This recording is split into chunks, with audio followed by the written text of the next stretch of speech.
Welcome to the deep dive. Imagine this. Every single living thing, from bacteria to blue whales, carries this incredibly detailed instruction manual inside it. That's DNA, right? The blueprint. Exactly. And today we're cracking open Chapter 4 of Molecular Biology of the Cell, 7th edition.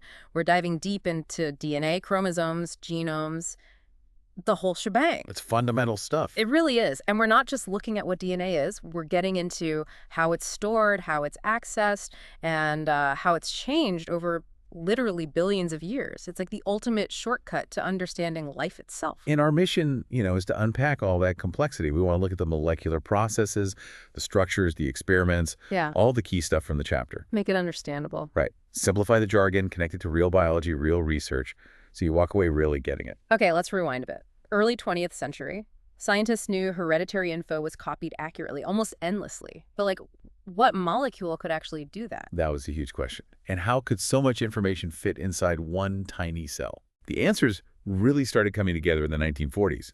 We figured out that genes were mostly instructions for making proteins. The cellular workhorses. Exactly. Yeah. Proteins do almost everything, building things, speeding up reactions, controlling genes, communication, movement, you name it. That- So it became clear.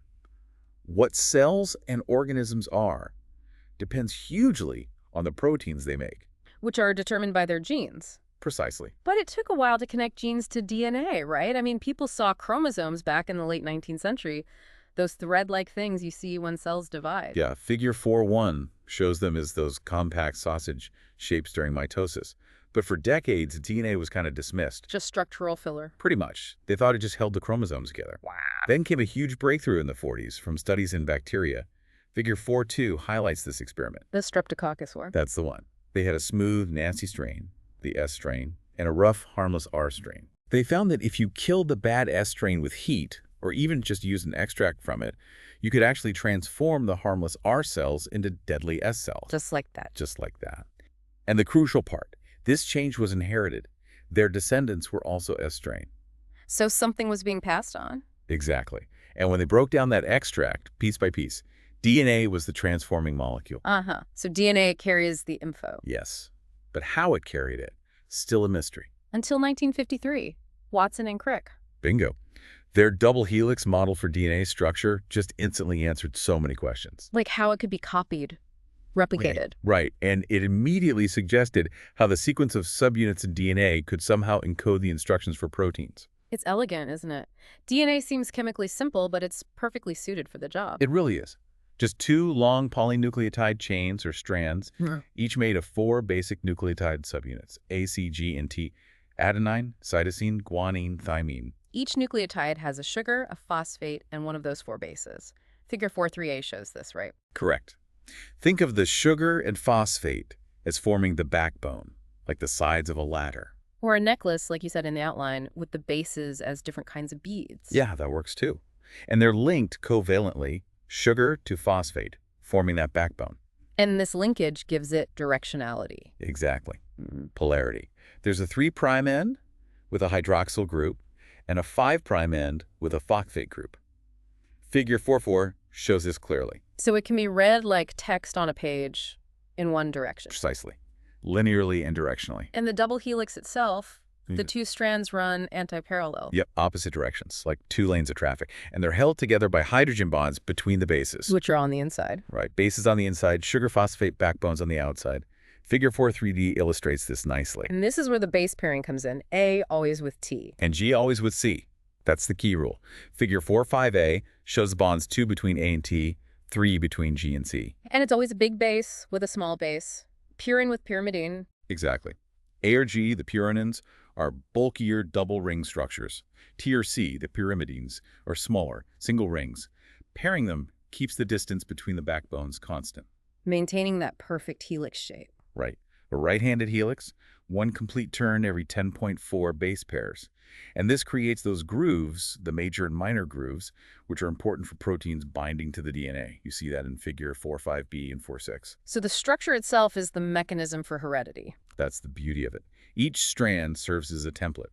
If you separate them, each one can guide the synthesis of a new partner strand because of that specific base pairing. Figure 4-7 shows this replication idea. Strand S makes a new S prime makes a new S. You end up with two identical copies. Perfect replication built into the molecule. And organisms differ because their DNA sequences are different. Different sequences mean different biological messages. Carrying instructions for proteins. Mostly, yes. And a protein's function depends on its 3D shape, which is determined by its amino acid sequence. So the DNA sequence has to spell out the amino acid sequence. The genetic code. Which, surprisingly, took over a decade to crack after the double helix discovery. We'll get into gene expression DNA to RNA to protein as shown in figure 4-8 in another deep dive, right? Absolutely. But for now, the key takeaway is the genome. An organism's complete set of DNA information, specifying all the RNAs and proteins it can possibly make. And the amount of info is just mind-boggling. It is. Figure 4-9 shows a small human gene is like a quarter page of text, the whole human genome. 3.1 billion nucleotide pairs. That would fill over 1,000 textbooks like the one we're using. Containing roughly 20,000 protein-coding genes. Give or take.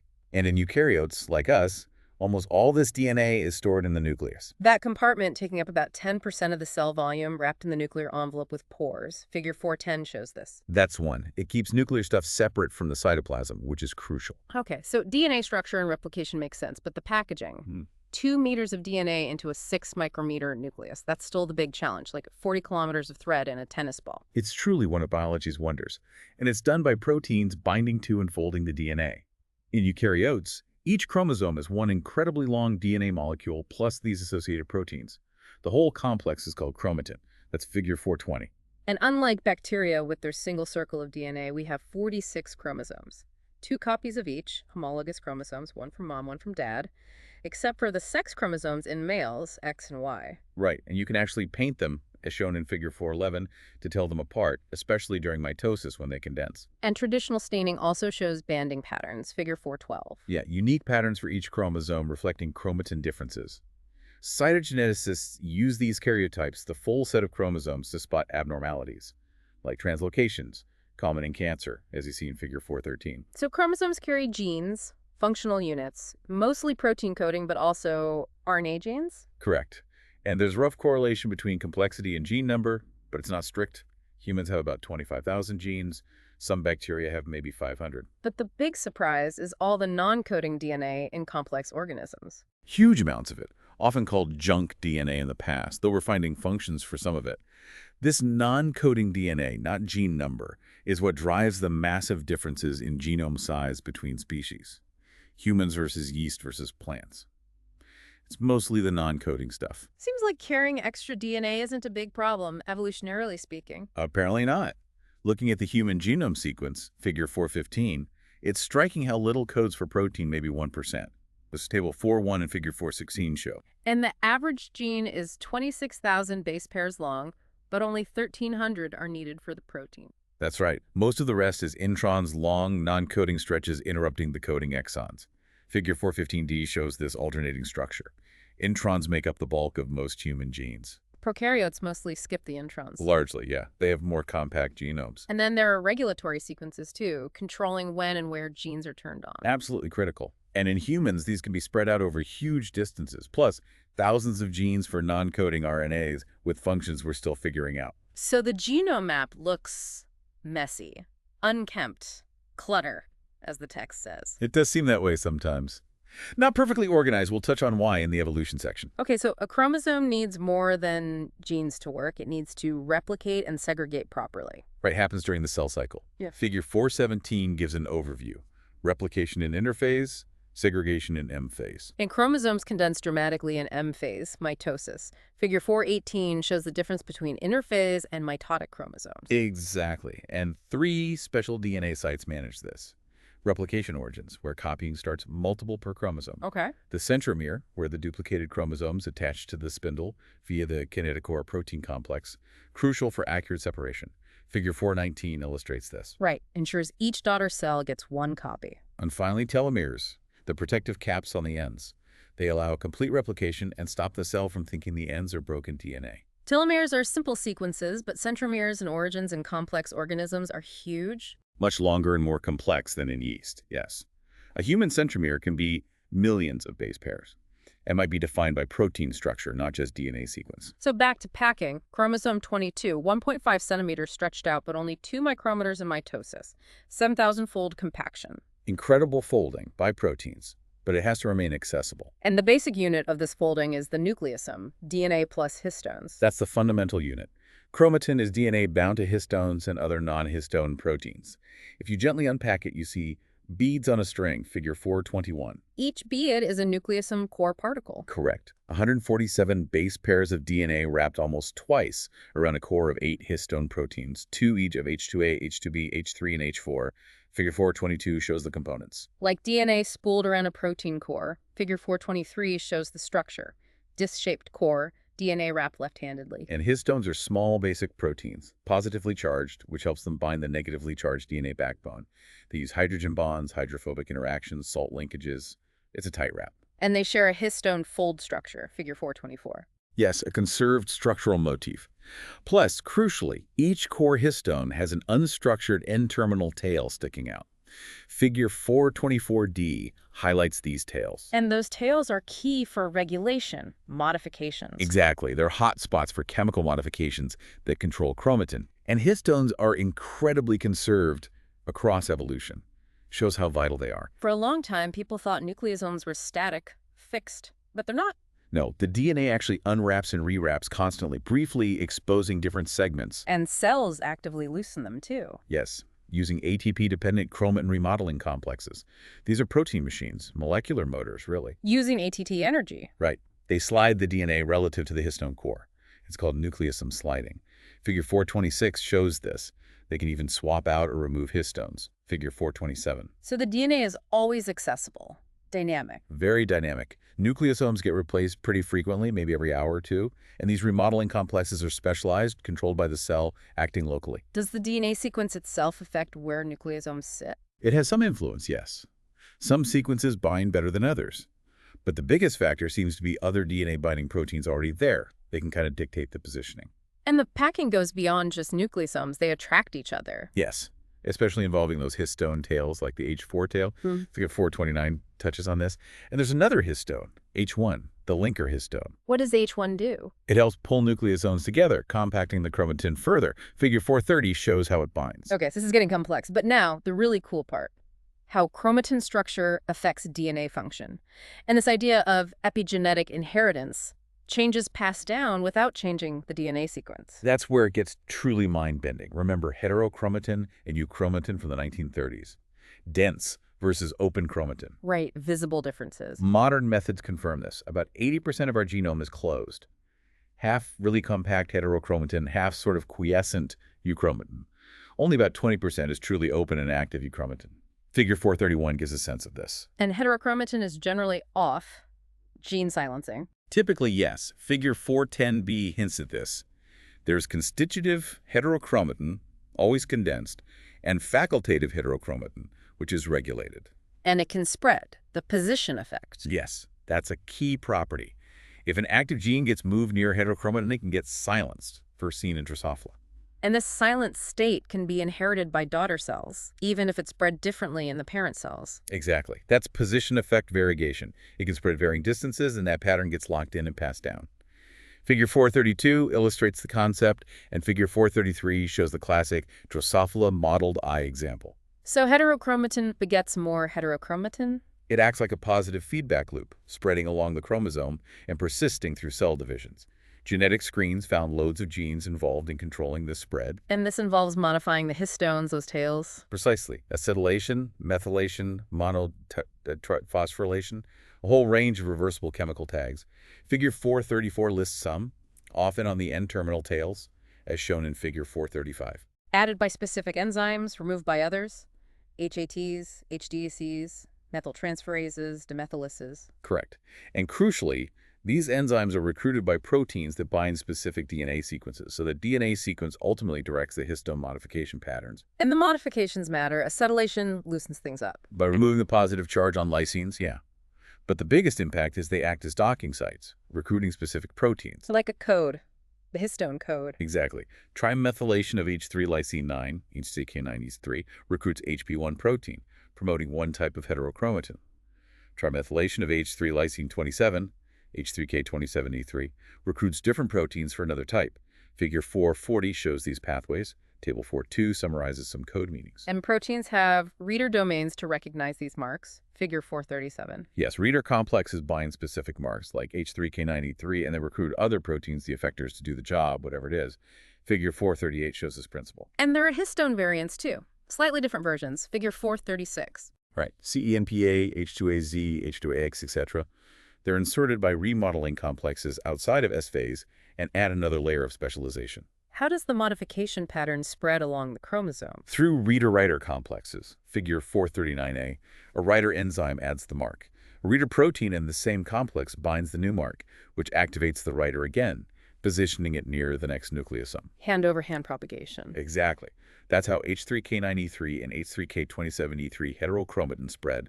H3K27E3 is often facultative, regulated by polycomb complexes. PRC.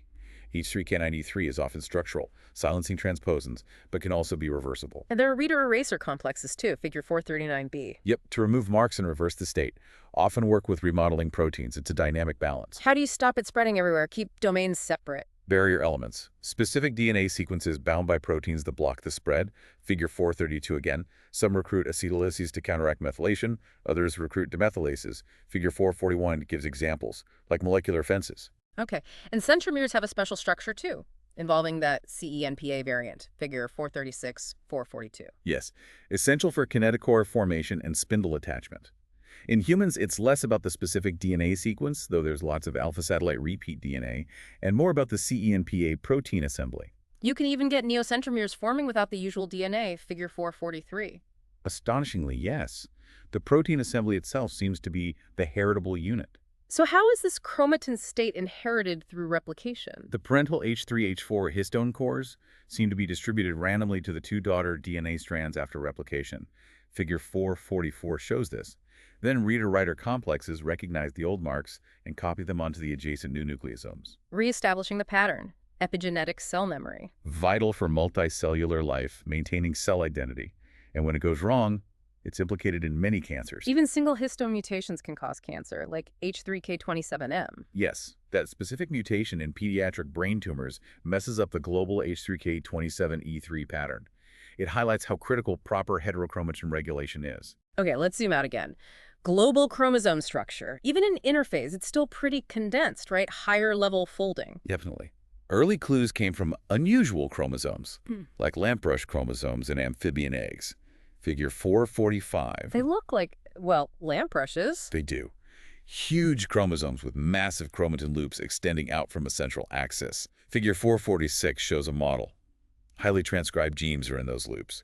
Showed chromosomes are dynamic. And polytene chromosomes in fruit flies. Figure 447. Also giant. Hundreds of DNA copies aligned. Showed distinct bands and inner bands. Figure 448, different condensation levels. And puffs where genes are active. Figure 449. Right, the band decondenses, chromatin loops out.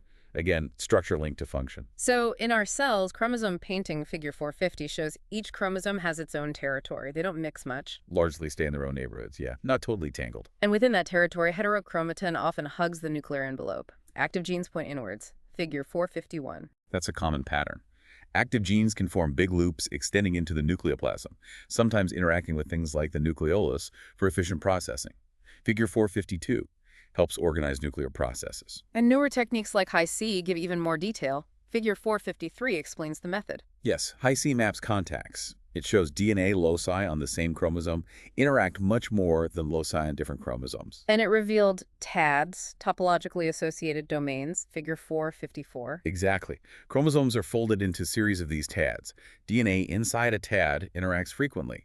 These loops are typically 50,000 to 200,000 base pairs, maybe 10,000 loops total in the human genome. Formed by SMC protein complexes. Figure 455 shows the ring structure. Yes, like cohesin in eukaryotes. These rings load onto DNA and actively extrude loops, like reeling in rope. Figure 456 shows a bacterial idea. In eukaryotes, cohesin does this during interphase and stops at CTCF sites. Figure 457A. That seems to be a major mechanism. CTCF acts like an anchor point defining the loop boundaries. So chromosomes are strings of these folded loops. Figure 457B, with different chromatin states in different loops. That's the emerging picture, though single-cell studies suggest many loops are quite dynamic. not fixed. Hi-C also shows euchromatin and heterochromatin separating spatially, figure 458a. Yeah, like tends to cluster with like heterochromatin often near the periphery, H3K9Me3, then maybe H3K2073, then active chromatin more interior. Driven by phase separation, figure 459, weak interactions causing things to clump. That's the current thinking, often tethered to the nuclear lamina at the edge. The functional significance is still debated, especially given those weird inverted nuclei in nocturnal mammals where the arrangement is flipped but works fine. Figure 458b. And then the most dramatic change, mitosis. Tenfold more condensation, figure 418 again. Yep, sister chromatids become visible, each folded into loops off a central scaffold, figure 460. Involving condensin proteins, related to cohesin, figure 461. Yes, condensins under 2, plus specific histone modifications and topoisomerase 2 drive this final compaction. It disentangles the sisters and protects the DNA for segregation. It's the top level of packaging. Figure 462 summarizes the hierarchy. Okay, that's the structure and dynamics. Now, the grand sweep, genome evolution. How did all this come about? Sequencing has changed everything here, hasn't it? Completely. We see shared chemistry, so we find homologous genes, shared ancestry everywhere. Bacteria to humans. Sometimes a human gene can even replace its yeast counterpart functionally, despite a billion years of separation. And comparing millions of human genomes lets us see natural selection acting on our DNA, finding functional bits. In incredible detail, it's advancing precision medicine rapidly. But generally, individual gene sequences are conserved much more strongly than overall genome structure size, chromosome number, gene order, introns, repetitive DNA. That stuff changes a lot more. So with 3.1 billion base pairs, maybe 90% not essential, how do we find the important 10%, comparing species? That's the main way. Compare human to mouse, diverged 90 million years ago. Only functionally important regions stay similar conserved sequences. Exons, RNA genes, regulatory regions. Exactly. And things we infer are important but don't know the function of yet. Non-conserved regions. Less critical. Comparing many species makes it more powerful. Much more. Comparing human, mouse, rat, chicken, fish, dog, chimp reveals about 4.5% of the human genome is conserved across many species. And only a quarter of that codes for protein. Table 4.1 again. Surprisingly, yes. Most conserved sequences are regulatory or non-protein coding RNAs. And comparing thousands of humans finds another 5% under constraint. Right. Regions showing less variation than expected by chance. So, adding it up, maybe only 10% of our genome truly matters, functionally. That ENCODE idea of 76% being transcribed, probably mostly transcriptional noise. So how do genomes change? Errors in copying and repair? Mobile DNA? Fundamentally, yes. Replication isn't perfect. Point mutations-based changes happen. About 1 in 1,000 nucleotides changes per million years in our germline. Adds up. And bigger changes, rearrangements. Deletions, duplications, inversions, translocations. Plus, transposons, those mobile DNA elements. They jump around, copy themselves, sometimes disrupt genes. Nearly half our genome is remnants of old transposons. Figure 463 shows the breakdown. And the number of differences tracks divergence time. Human versus chimp versus gorilla. Figure 464. Yep, fits the phylogenetic trees perfectly. We can even reconstruct ancestral genes for close relatives. Human versus chimp leptin gene, only 5 nucleotide differences, 1 amino acid change. Figure 465. And the molecular clock idea. Constant rate of change. Figure 466. Roughly constant, yeah. Fastest in non-constrained sequences, introns, third codon positions, pseudogenes, slowest in vital ones, histones, ribosomal RNA, where purifying selection is strong. And rapid change in a conserved sequence might mean positive selection. Could indicate an adaptive advantage drove the change. Molecular clocks give finer detail than fossils for building evolutionary trees, like the ape family tree in Figure 467. Human and chimp genomes are organized similarly, but human versus mouse. Lots of rearrangements. Figure 468 shows synteny blocks. About 180 major breaks and rejoins since our common ancestor with mice. But yes, blocks where gene order is conserved still exist synteny. What about small deletions and additions? Figure 469, 470. That was a surprise. A lot of churning. Mice lost 45% of the ancestral genome bits, humans 25%. But gains from duplication and transposons compensated. Constant reshaping. And genome size varies wildly. Pufferfish versus lungfish. Figure 471. Hugely. Pufferfish fugu have tiny genomes, small introns, little repetitive DNA. Figure 472. Lungfish are enormous. It's all about the balance between DNA addition and loss rates. Fugu seems to have slowed additions or sped up loss. Lungfish, the opposite. We keep finding conserved non-coding DNA with unknown function. Lots of it. Many are likely regulatory or non-coding RNAs, but much remains mysterious. Still so much to learn. And changes in conserved sequences can pinpoint key evolutionary steps, HRs, human accelerated regions. Right. Sequences conserved in mammals but changed fast in humans, like AGR1F, a non-coding RNA involved in brain development. Deletions in humans of sequences conserved elsewhere also highlight important regulatory regions, often near neural or hormone-related genes. So changes in gene regulation drove a lot of vertebrate evolution, figure 473. It seems so. Especially early on, changes affected transcription factors, developmental genes setting up the basic circuits. Later changes fine-tuned things, often near receptor genes or protein modifiers. Explains why mammal body plans are pretty similar. Likely.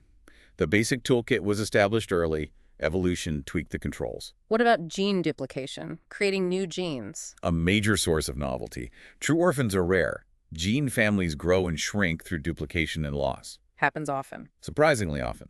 Segmental duplications added maybe 5 million base pairs per million years to both human and chimp lineages since divergence. That's more raw difference than point mutations. What happens to duplicated genes? Most die off. Pseudogenes. Many do, yeah. Inactivated by mutations. But the key alternative is both copies stay functional, diverge, and specialize. Duplication and divergence critical for complexity. Like the globin genes. Hemoglobin. Figure 474, 475. Classic example. From a single-chain ancestor to the 4-chain alpha-beta structure, allowing cooperative oxygen binding.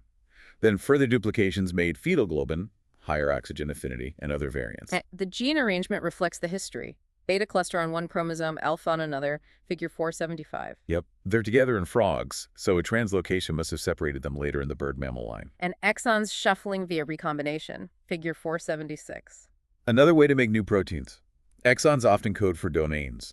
Introns make shuffling easier. Immunoglobulins are a great example. So most non-harmful mutations are just neutral. Selectively neutral, yes. They don't offer an advantage or disadvantage. They contribute hugely to evolutionary change, especially differences between closely related species like humans and apes. How did they spread? Just random chance, genetic drift? Pretty much. In a population of size n, a new neutral mutation has about a 1 in 2n chance of eventually becoming fixed, reaching 100% frequency. Takes about 4n generations on average. For humans, ancestral N about 10,000. So fixation is rare and takes 800,000 years. That's the estimate. Explains founder effects rare variants becoming common in isolated groups.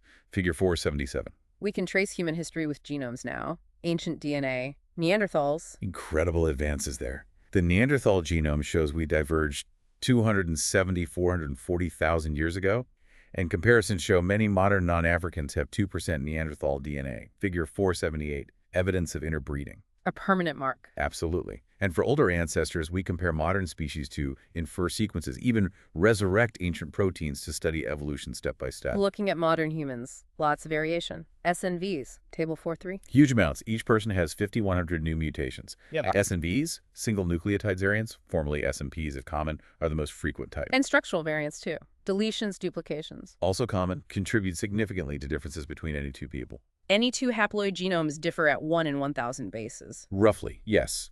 Most variants, 95%, are common and have weak effects. Strong negative ones get selected out. But GOBS studies link common traits diseases to the combined weak effects of many common variants. What about forensics? Using highly variable regions, microsatellites. Figure 4.5 again. Exactly. Those Scassier repeats, for example. Replication slippage makes the number of repeats highly variable between people. Perfect for DNA fingerprinting. So understanding all this variation is key for medicine, precision medicine. Absolutely critical. Most variants are weak, but some cause major disease, sickle cell. Changes in gene dosage or regulation can be profound. The big challenge is sorting the impactful changes from the benign ones. That's the core of precision medicine. Wow, what a journey. From the double helix to chromosome territories, epigenetics, and the vast sweep of genome evolution. It really covers the whole story of how our blueprint is structured, regulated, inherited, and how it changes over time. It's amazing how much intricate detail there is in packaging and controlling it all, and how dynamic it is. Absolutely. Constant flux within the cell, constant change across generations and species. It's not a static blueprint at all. And the evolutionary perspective, Yeah. seeing how duplications, rearrangements, even transposons have shaped us. And realizing how much of our own genome, especially the non-coding parts, we still don't fully understand, the conserved regions with unknown functions. So much still to discover. Definitely. It's a continuous deep dive, always revealing more about what makes life life. Well, thank you for joining us on this incredibly detailed exploration of life's instructions. Until next time, keep digging into the mysteries that make us, us.